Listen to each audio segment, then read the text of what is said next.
Good morning, everybody. Happy Tuesday. We have an amazing show for everybody today. Jam-packed show. Oh my God. There is a lot going on in the world. There's a lot going on here at home. It is primary day in a number of key states, so we will have a deep dive into those races, including this is the first time that voters will go and actually directly vote on a ballot initiative related to abortion. This is happening in Kansas. Obviously, Kansas, very conservative state, but this is seen as kind of like a test case for how exactly people feel about Roe being overturned and abortion, all of that. So we will get into all of that.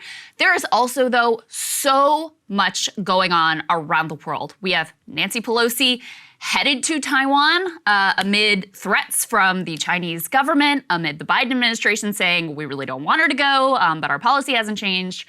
A lot to get into there. We also have some big developments out of Ukraine, where that first grain shipment after that deal was made between Ukraine and Russia on trying to alleviate the food crisis, that first grain shipment has gone out. The UN is also warning of nuclear potential catastrophe, so we have those details for you as well. There's some news on the culture front. Deshaun Watson, who's been credibly accused by literally dozens of women of harassment and sexual assault, receiving barely a slap on the wrist by the NFL for that conduct. But we also have breaking news this morning, which is that the Biden administration and the president himself announcing that a major terrorist target has been taken out by drone strikes. Yeah, let's get to that. Pretty amazing news, actually. So Ayman al-Zawahiri, some people may not know who he is. He was the leader of Al-Qaeda after Osama bin Laden was killed back in 2011. Zawahiri was the founder of Al-Qaeda, basically one of the fathers of radical Islam, a disciple of Sayyid Qutb. He was killed in a drone strike in Kabul. That's according to the president, who spoke late last night. Let's take a listen. He carved a trail of murder and violence against American citizens, American service members, American diplomats, and American interests. And since the United States delivered justice to bin Laden 11 years ago, Zawahiri has been a leader of Al-Qaeda, the leader. From hiding, he coordinated Al-Qaeda's branches and all around the world, including setting priorities for providing operational guidance that call for and inspired attacks against U.S. targets. He made videos, including in recent weeks, calling for his followers to attack the United States and our allies. Now, justice has been delivered, and this terrorist leader is no more. Lots to say about this, Krystal. There really is. Really interesting. I mean, he was killed in downtown Kabul, so not a great look for the Taliban, who clearly were harboring him, or at least knew where he was. However, it also does say a lot about our Afghan policy. It's August 2nd, 2022. It's been almost 21 years exactly since 9/11. Zawahiri himself was somebody who rose to prominence in Al-Qaeda in the 90s and actually began his radical journey in the 70s and the 80s. I actually encourage people, we were talking before the show, a Gen Z fan had reached out to me and was like, I literally don't know who this guy is. He was born after 9/11, Yeah, which we is take crazy. for granted these are like household names. They were household not names anymore. to you and I. I mean, but The Looming Tower, which I highly recommend people go and read by Lawrence Wright, gives you a deep history into Zawahiri and kind of his intellectual foundations. There is no Al-Qaeda without Ayman al-Zawahiri. There's also no 9/11 without him. A lot of the directed attacks against the United States and the ideology underpinning bin Ladenism and more is solely his responsibility. On the Afghan policy, it's very interesting. So first of all, I was told that it was impossible for the U.S. to conduct counterterrorism strikes in Afghanistan without troops on the ground. Well, not only, I mean, look, from what we know about this drone strike so far, and it's not like we have a great track record in Afghanistan, this drone strike literally only killed him and 2 Taliban senior operatives in a specific room in this house in Kabul. So clearly there were assets on the ground that were helping coordinate this. Again, this is an official narrative. From what I can tell, it seems to be true, and from pictures that were taken in the downtown area of Kabul. But also, this is being used by some neocon hawks as justification for why we should still be in Afghanistan. As if the previous status quo, where he was obviously living in Pakistan and we couldn't do anything about it, was somehow preferable. So that's just my immediate reaction to this. The Afghan part, I think, is really important. First of all, I'm going to reserve judgment if this drone strike was actually executed in the manner that the administration has said, because they've been caught just blatantly lying before about drone strikes and what the civilian collateral damage was. So I'm not taking their word for anything on that. We'll wait for independent evidence to come out on that piece. That's number one. Number two, it really says a lot about our failed 20-year war in Afghanistan that we're actually able to take this guy out after we leave. Yeah, it's kind of crazy. I mean, that actually, to your point about like, apparently when we were there and he's in Pakistan, couldn't do anything.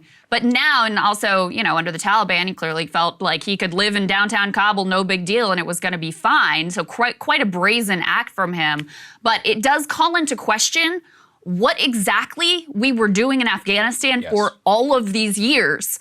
Because remember, while there was massive mission creep and ultimately, you know, the mission ended up being, no one could really even explain what the mission was, but it had clearly grown from the beginning origins of why we went there. But the whole idea of going into Afghanistan was to avenge 9/11, bring the perpetrators to justice. And so if it took us leaving Afghanistan to actually accomplish that goal, you know, again, raises some serious questions about what the hell we were doing there all of these years, not to mention, it again underscores the failure of the policy that the minute we leave, the Taliban feels perfectly comfortable to harbor the very people that, you know, we told them and they had allegedly agreed not to harbor. So it shows you how little we accomplished during those years other than, you know, devastating the civilian population, our own loss of life, massive spending and propping up the worst ghouls around the Beltway in terms of the military-industrial complex. But, you know, there was a piece from Spencer Ackerman at his newsletter, Forever Wars, where he writes about, okay, so Biden presents this as this is the, you know, the latest innovation in the war on terror, and this is sort of a proof of concept. And he says, like Obama with Osama bin Laden, Biden did not portray Zawahiri's death as an end to the war on terror, but instead as a kind of a proof of concept. But what did it prove, and what is the concept? Because again, if the whole idea of the war on terror was to get the guys who, you know, murdered and massacred our civilians, our citizens on 9/11, okay, you've done it. You got Osama bin Laden. Zawahiri was arguably even more responsible for 9/11 in terms of being the mastermind than Osama bin Laden. The war on terror has always been used by Republican and Democratic presidents, Bush, Obama, Trump, now Biden, to basically have carte blanche to wage war and do whatever illegal actions and drone strikes they want all over the world with no end in sight. And so this would be a clear time to say, hey guys, we did it. The original goals have now been accomplished. Here's what we're transitioning to.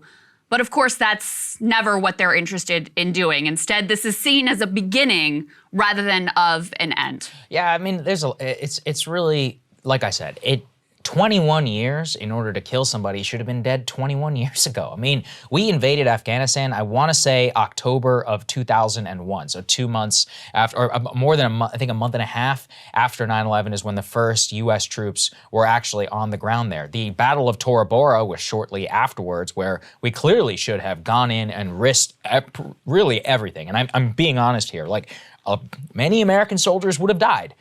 Probably a lot less, though, that died in the Iraq and Afghanistan wars, and that was part of the reason that we didn't end up going for it. But if we had done so, bin Laden and Zawahiri would be dead, and many of the conversations and ills that we have in our society today really would just not exist. So it is a massive failure for the war on terror that it took 21 years in order to kill Zawahiri. It also, you know, calls into major question all of our entire 20-year experience in Afghanistan. What was the point that it took us leaving for us to be able to kill him?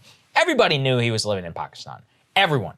Nobody wanted to risk another bin Laden situation where you go in the dead of night and almost risk getting U.S. troops getting shot by Pakistani fighter jets. That's the only reason we didn't kill him. We knew exactly where he was. Everybody knows that. So then it took us leaving for him to come back, and then we're able to kill him in this drone strike. So anyway, you know, lots of questions about Forever War, about the purpose of what the hell we've been doing for the last 20 years. I mean, look, I'm glad he's dead. I'm glad he's dead ahead of the 9/11 anniversary. I hope it gives some closure to the people who are families. You know, KSM is the last one who's alive, and he's in Guantanamo Bay. But it is, you know, a fascinating closure on our history. I was talking about the Gen Z comment. Many people have no idea who this guy is, and that's really bad because it also, they had no political, intellectual buy-in because they didn't have to live with what you and I did, the growing up of, we all knew, the leaders of Al-Qaeda, and every time Al-Qaeda number 3 or whatever was captured, it was like a big piece of news. But that's long gone in our history. So waiting so long for these things to happen, it's actually very bad from a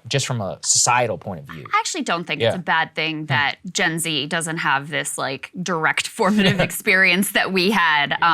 You as a very young person, and me, this was when I was in college that all of this started, and so it's been all of my adult life. Because just like millennials have a different and fresh and less like jaded and propagandized view of the Cold War, Gen Z has a sort of fresh arm's length distance perspective on the war on terror, on Iraq, on Afghanistan, on the Middle East in general.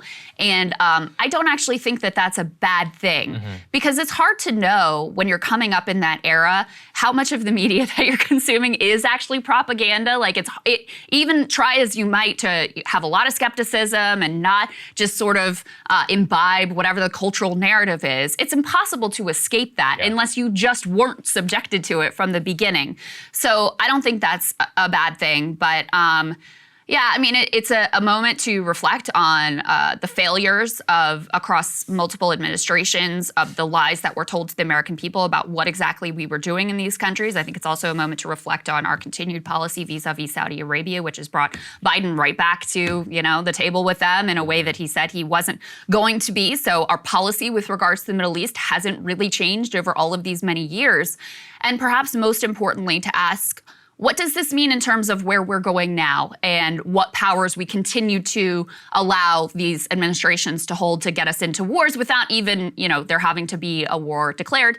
We've covered here many times the way that this has been used to justify troops on the ground in places that you didn't vote for, there was no public debate about, that's secret, that we don't even know about. Half of the things that the military is up to around the world right now. So it's ultimately, very significant in thinking about the trajectory of all of this policy and where it's going from here. Yeah. I would hope it's a bookend like Spencer writes, but unfortunately it's probably not. It's not. Cable news is ripping us apart, dividing the country, making it impossible to function as a society, and making it impossible to know just what is true and what is false. But the good news is they are failing and they know it. That is why we're building something new, a new mainstream, a healthier one, something more trustworthy, something that we are going to need in one of the most pivotal times in American history. We are building up here for the midterms, for the upcoming presidential election, but we need your help. So if you can help us out by becoming a premium member today at breakingpoints.com, we're trying to change America for the better and the entire world. So what are you waiting for, guys? Go to breakingpoints.com and sign up and help us build a new mainstream.